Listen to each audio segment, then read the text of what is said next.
एक बार फिर राफेल लड़ाकू विमान में घोटाले का जिन सामने आ गया है। इस बार फ्रांस की एक मीडिया रिपोर्ट के आधार पर सियासी घमासान शुरू हुआ। खुलासा हुआ कि साल 2007 से 2012 के बीच सौदे के मिडलमैन को दसॉ कंपनी ने 65 करोड़ से ज्यादा का कमीशन दिया। इसे लेकर बीजेपी अब कांग्रेस पर हमलावर है।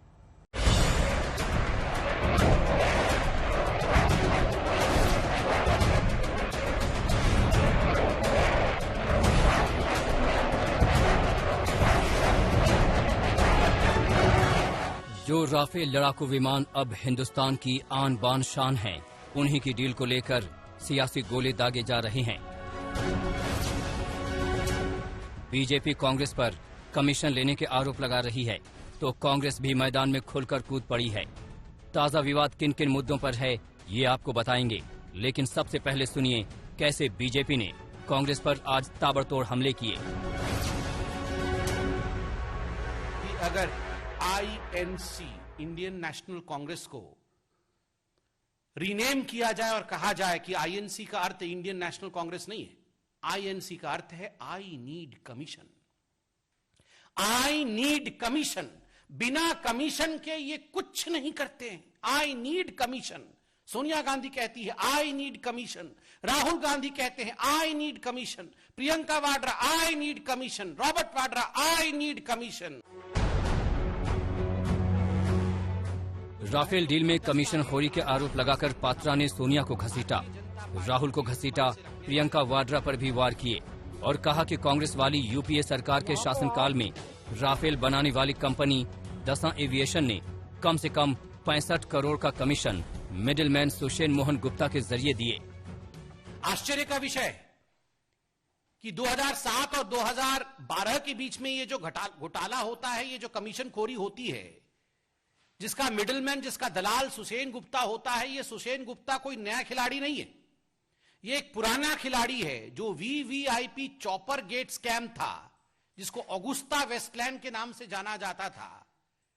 वो सुषेण गुप्ता उसका भी किंगपिन था, उसका भी कमीशन एजेंट था, उसका भी दलाल था। आर्टिकल का एक प्रति मीडिया पार्ट का सघन अध्ययन। खुलासे के मुताबिक फर्जी बिल के जरिए कमीशनबाजी हुई। बीजेपी का आरोप है कि कांग्रेस फायदा उठाती रही, वो भी अग्रीमेंट बनाकर। 10 वर्षों तक ये जो नेगोशिएशन हुआ है, ये एयरक्राफ्ट के लिए नेगोशिएशन नहीं हो रहा था, ये कमीशन के लिए नेगोशिएशन हो रहा था कि कितना कमीशन चाहिए। आज ये सामने आया है और इस संदर्भ में एक कागज में आपके सामने रखने वाला हूं और इसका टाइटल है, जो मीडिया पार्ट ने भी छापा है, agreement for commission. Agreement for commission. Congress के कालखंड में एग्रीमेंट फॉर परचेस तो हमने देखा नहीं, नेगोशिएशन को कंक्लूड होते हुए देखा नहीं, मगर well yes, there was a agreement on commission. 2014 के बाद से कांग्रेस राफेल डील को लेकर लगातार मोदी सरकार को घेरती रही है। राहुल ने बार बार इसका जिक्र किया है। आज भी उन्होंने ट्वीट कर कहा कि जब पग पग पर सत्य साथ है तो फिक्र की क्या बात है। मेरे कांग्रेस के साथियों, भ्रष्ट केंद्र सरकार के खिलाफ ऐसे ही लड़ते रहो, रुको मत, थको मत, डरो मत। संबित पात्रा ने राहुल के ट्वीट को लेकर भी हमला बोला। वो इटली में आराम करते रहे और इनके कांग्रेस के साथी यहां लड़ते रहे। किस चीज के लिए लड़ेंगे? 2007 से 2012 के बीच में भ्रष्टाचार आपने किया, कमीशन आपने लिया, कमीशन लेके छुट्टी मनाने आप इटली चले गए और यहां पर बैठ के इटली में ट्वीट करते हैं मेरे कांग्रेस के साथियों लड़ते रहो। ये कांग्रेस वाले भी समझ गए हैं राहुल गांधी इनका क्या बना रहे हैं। बीजेपी का ये हमला उस वक्त हुआ जब कांग्रेस ने आज राफेल डील में घोटाले का राग अलापा। कांग्रेस का कहना है कि केंद्र सरकार ने राष्ट्रीय सुरक्षा को नुकसान पहुंचाया। मोदी सरकार द्वारा राफेल डील में भ्रष्टाचार, रिश्वत और मिलीभगत को दफनाने के लिए एक ऑपरेशन कवर अप चल रहा है और वो फिर से उजागर भी हो रहा है।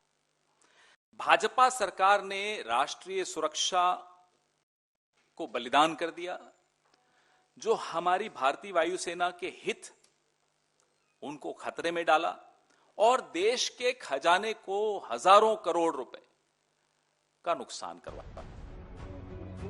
राफेल के मुद्दे पर कांग्रेस हमेशा से अग्रेसिव रही है।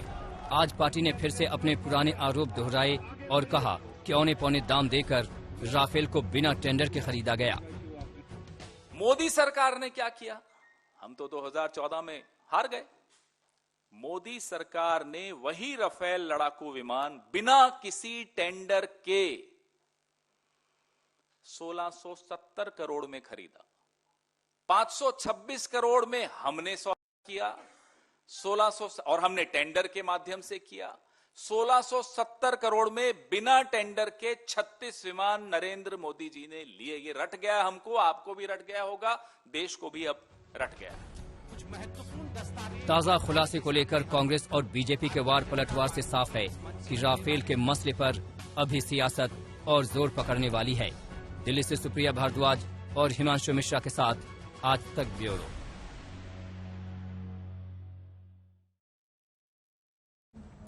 दिल्ली में डेंगू के मामले बहुत तेजी से बढ़ रहे हैं। आलम यह है कि सिर्फ एक हफ्ते के भीतर दिल्ली में डेंगू मरीजों की संख्या 1100 के पार चली गई है। लोग दहशत में हैं।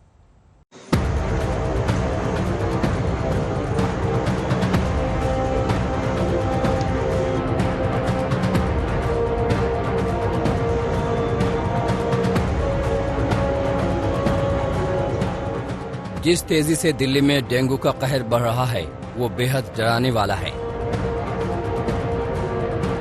राजधानी में जिस रफ्तार से डेंगू के मरीज बढ़ रहे हैं वो चिंता बढ़ाने वाला है, क्योंकि अचानक ही दिल्ली में डेंगू के मामलों में भारी इजाफा हुआ है, जिसके चलते अस्पतालों में डेंगू के मरीजों की संख्या बढ़ती जा रही है। बीते एक हफ्ते में दिल्ली में डेंगू के 1171 केस सामने आए हैं, जिसमें से 9 मरीजों की डेंगू से मौत हो गई है। इसमें 3 तरह के लक्षण होते हैं। एक तो ये लक्षण माइल्ड होते हैं, जो फीवर आता है और थोड़ा प्लेटलेट ड्रॉप करके 2-3 दिन में ठीक हो जाता है। उसमें मांसपेशियों में दर्द, आंखों के पीछे के हिस्से में दर्द, बदन में बहुत तेज दर्द इसका मेन लक्षण होता है बुखार के साथ। तो इसकी रोकथाम बहुत जरूरी है। दिल्ली में डेंगू मरीजों की बढ़ती संख्या इसलिए भी चिंताजनक है क्योंकि हाल के कुछ सालों में दिल्ली में डेंगू का ऐसा कहर नहीं दिखा है। दिल्ली में इस साल अब तक 2700 से ज्यादा डेंगू के मामले सामने आए हैं, जबकि पिछले साल डेंगू के कुल 1072 केस थे। इससे पहले साल 2019 में डेंगू के 2036 मरीज थे। लेकिन इस बार डेंगू जिस तेजी से अपने पैर पसार रहा है, लोगों के दिलों में डर है कि कहीं राजधानी को फिर साल 2015 जैसा दौर न देखना पड़े। साल 2015 में दिल्ली में डेंगू का भारी प्रकोप देखा गया था। तब अक्टूबर महीने में ही डेंगू के मरीजों की संख्या 10,600 के पार पहुंच गई थी। ऐसे में डेंगू के मरीजों की बढ़ती संख्या चेतावनी का संकेत है, क्योंकि अगर डेंगू इसी तेजी से बढ़ता रहा तो आने वाले दिनों में अस्पतालों में इलाज के लिए मारामारी बढ़ सकती है। दिल्ली से स्नेहा निशा माथुर और अमित भारद्वाज के साथ आज तक ब्यूरो। श्रीनगर में कल एक मुस्लिम युवक की आतंकियों ने गोली मारकर हत्या कर दी। आज उस युवक को सुपुर्दे खाक कर दिया गया। उसके जनाजे में हजारों की भीड़ उमड़ी। अब घर वालों में मातम है। जम्मू कश्मीर में आम आदमी भी गुस्से से भरा हुआ है।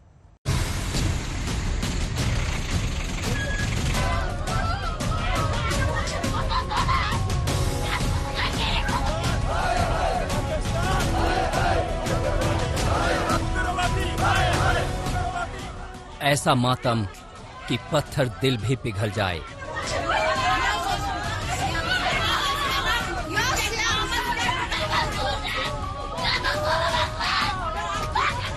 आतंकियों की बर्बरता का शिकार हुए युवक के घर पर मातम पसरा है।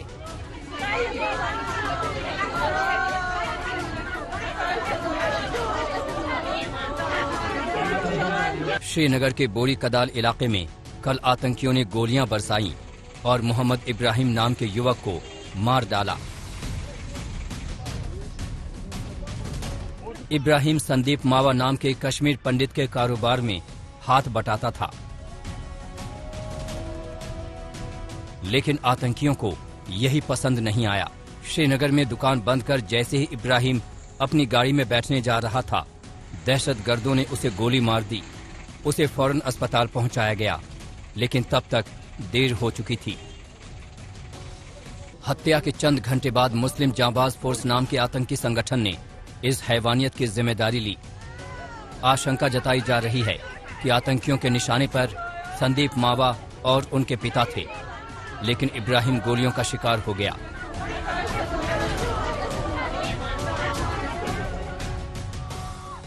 बांदीपुरा के रहने वाले इब्राहिम की हत्या के बाद से परिजनों के आंसू नहीं रुक रहे।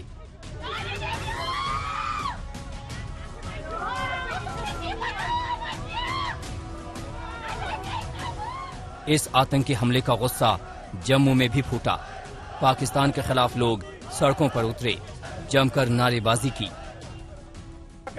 कश्मीर घाटी में आतंकवादी लगातार मासूम लोगों को निशाना बना रहे हैं। कल शाम को भी एक नागरिक को, जिसका नाम मोहम्मद इब्राहिम है, उसकी आतंकवादियों ने श्रीनगर में हत्या कर दी। मोहम्मद इब्राहिम एक कश्मीरी पंडित किराना स्टोर वाले के यहाँ काम करता था और उसको आतंकवादियों ने निशाना बनाया।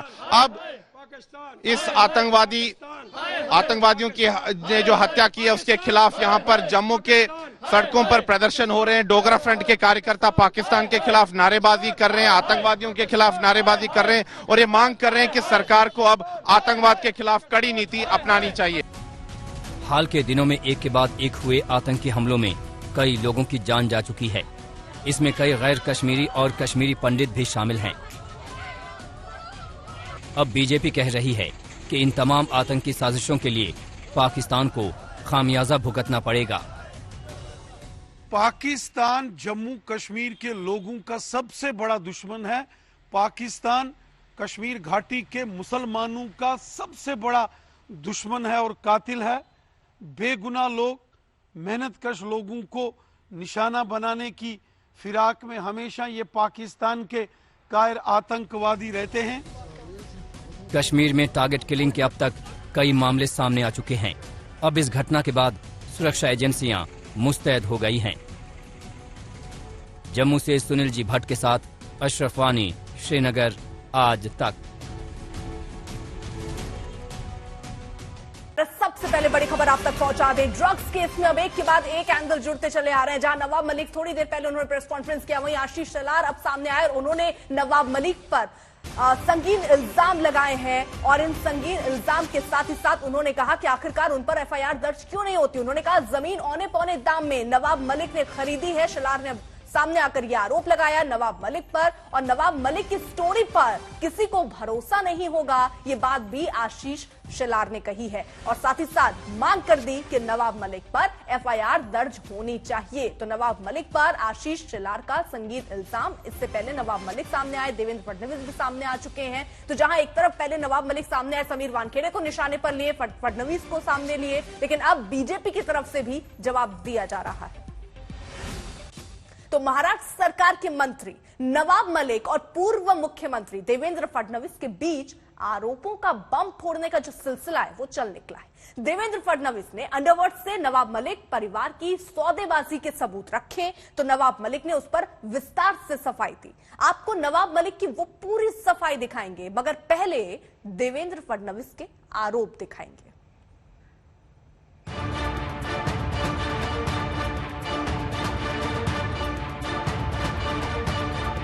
मैं इतना ही कहना चाहता हूं, अब उन्होंने एक फुलझड़ी जलाई है तो बम तो फूटेगा और दिवाली के बाद फूटेगा, और दिवाली के बाद नवाब मलिक इनके अंडरवर्ल्ड के साथ क्या संबंध है इसके सबूत मैं आपको भी दूंगा।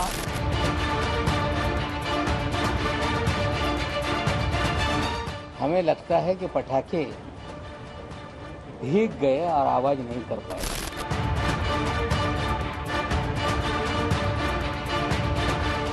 और सबसे बड़ी बात, मुंबई के गुनहगारों से आपने जमीन क्यों खरीदी? कह रहे थे कि बम फोड़ देंगे, ये बम नहीं है, आपने आडंबर खड़ा किया।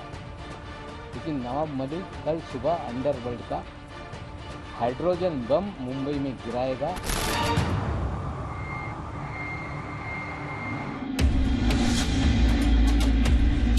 महाराष्ट्र के पूर्व मुख्यमंत्री देवेंद्र फडणवीस ने दिवाली बाद नवाब मलिक के खिलाफ आरोपों का बम फोड़ा, तो उनका कनेक्शन सीधे अंडरवर्ल्ड से जोड़ दिया। देवेंद्र फडणवीस ने आरोप लगाया कि नवाब मलिक के परिवार ने अंडरवर्ल्ड के लोगों से जमीन खरीदी, वो भी सस्ते में। मोहम्मद सलीम इशाक पटेल उर्फ सलीम पटेल, ये जो सलीम पटेल है वो दाऊद के आदमी के साथ चली हुई फोटो में जो दाऊद का आदमी बताया जाता है वो है ये सलीम पटेल। ये जो सारा बिजनेस चलता था लैंड ग्रैबिंग का, उसमें हसीना पारकर के सबसे प्रमुख इस प्रकार से ये सलीम पटेल थे। यानी सलीम पटेल और शाह वली खान ने मिलकर इस जमीन की बिक्री की है। बिक्री किसको की है? Solidus investments private limited. ये solidus investment private limited company है नवाब मलिक जी के परिवार की। इस पर जो आपको मैंने दिया हुआ है, इस पर लेने वाले की साइन है, वो है फराज मलिक इनकी।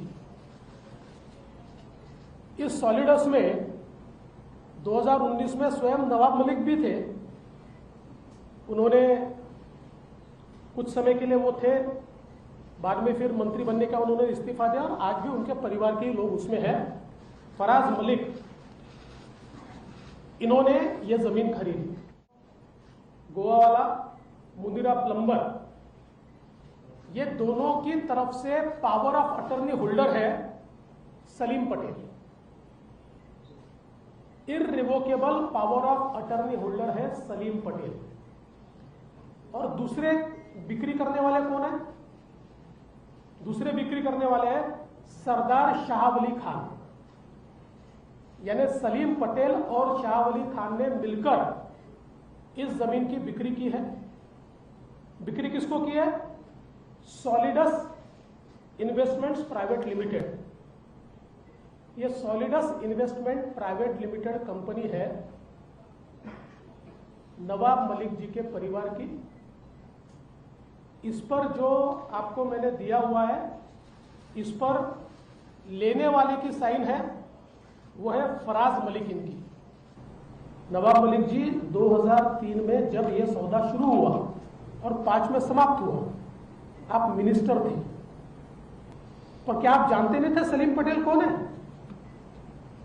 और सबसे बड़ी बात, मुंबई के गुनहगारों से आपने जमीन क्यों खरीदी? मुंबई में बम विस्फोट करने वालों से आपने जमीन क्यों खरीदी? और ऐसी कौन सी बात थी जिसके कारण ये मुंबई के गुनहगारों ने एलबीएस रोड पर 3 एकड़ की जमीन आपको 20 लाख रुपए में दी थी? दोपहर 12:30 बजे दस्तावेजों के साथ प्रेस कॉन्फ्रेंस करने आए देवेंद्र फडणवीस ने पहले 2 किरदारों से परिचय कराया। किरदार नंबर 1 सरदार शाह वली खान, किरदार नंबर 2 सलीम पटेल। शाह वली खान 1993 मुंबई सीरियल ब्लास्ट का गुनहगार है और उसे उम्र कैद की सजा हुई है। सलीम पटेल दाऊद की बहन हसीना पारकर का ड्राइवर और बॉडीगार्ड था और हसीना के नाम से संपत्तियों के लेन देन का power of attorney Salim Patel के नाम से ही होता था। देवेंद्र फडणवीस ने आरोप लगाया कि नवाब मलिक के परिवार की कंपनी सॉलिडस ने शाह वली खान और सलीम पटेल से गोवा वाला चौल और कुर्ला की जमीन बाजार के रेट से बेहद कम कीमत पर खरीदी। फडणवीस का आरोप है कि दोनों टाडा के आरोपी थे जिनकी जमीन सरकार जब्त कर सकती थी। तो क्या जब्ती से बचाने के लिए नवाब मलिक ने दाऊद के लोगों से जमीन का सौदा किया? 2000 पर स्क्वायर फीट का मार्केट रेट और उसको खरीदा जा रहा है 25 रुपया स्क्वायर फीट से और एक्चुअल पेमेंट हो रहा है 15 रुपया स्क्वायर फीट से। अब मेरा सवाल यह उठता है कि आप नवाब मलिक जी 2003 में जब यह सौदा शुरू हुआ और 5 में समाप्त हुआ, आप मिनिस्टर थे कि इनके ऊपर टाड़ा था, टाड़ा उस समय शायद बेल पर बाहर आए होंगे इसलिए वो कर पाए, वो अभी उसमें असर्टन नहीं कर पाया, इनके ऊपर टाड़ा लगा। और टाडा का अगर आप कानून देखें तो टाडा के कानून में टाडा का जो आरोपी होता है या कन्विक्ट होता है उसकी सारी प्रॉपर्टी सरकार जब्त करती है, उसको सरकार जब्त करने का प्रावधान है। तो क्या ये टाडा के आरोपी की प्रॉपर्टी जब्त न हो इसलिए फिक्टिशियस कंसिडरेशन के ऊपर आपको ट्रांसफर की गई? देवेंद्र फडणवीस ने दावा किया कि 5 में से कुल 4 ऐसी प्रॉपर्टी है जिनका अंडरवर्ल्ड से कनेक्शन है और जिनके सौदे से नवाब मलिक या उनका परिवार जुड़ा है। फडणवीस ने कहा कि वो ये सारे सबूत उस अथॉरिटी को देंगे जो इसकी जांच करेगी। वहीं एनसीपी के अध्यक्ष शरद पवार को भी सौंपेंगे ताकि वो अपने मंत्री के अंडरवर्ल्ड से लेन देन को समझ लें। पंकज उपाध्याय के साथ कमलेश सुतार, मुंबई आज तक। दोपहर 2 बजे नवाब मलिक मीडिया के सामने आए और देवेंद्र फडणवीस के आरोपों का जवाब दिया।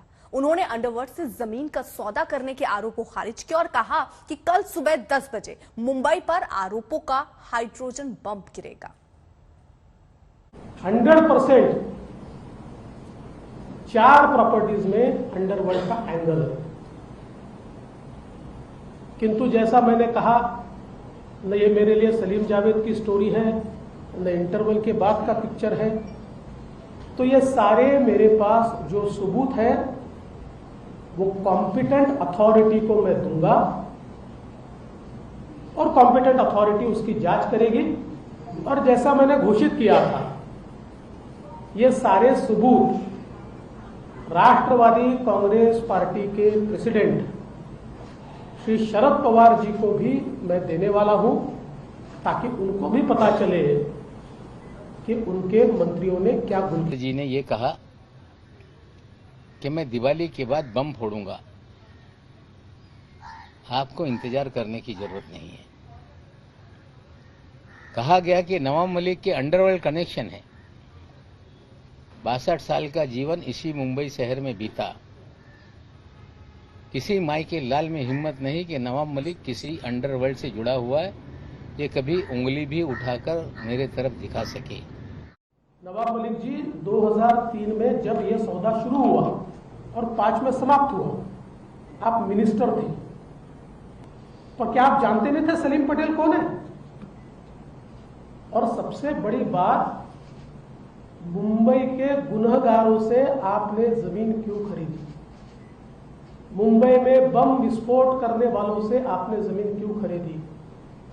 और ऐसी कौन सी बात थी जिसके कारण ये मुंबई के गुनहगारों ने एलबीएस रोड पर 3 एकड़ की जमीन आपको 20 लाख रुपए में दे दी? लोक प्रतिनिधि बनने के 26 साल जीवन में इस तरह के आरोप कभी भी हम पर कोई लगा नहीं पाया।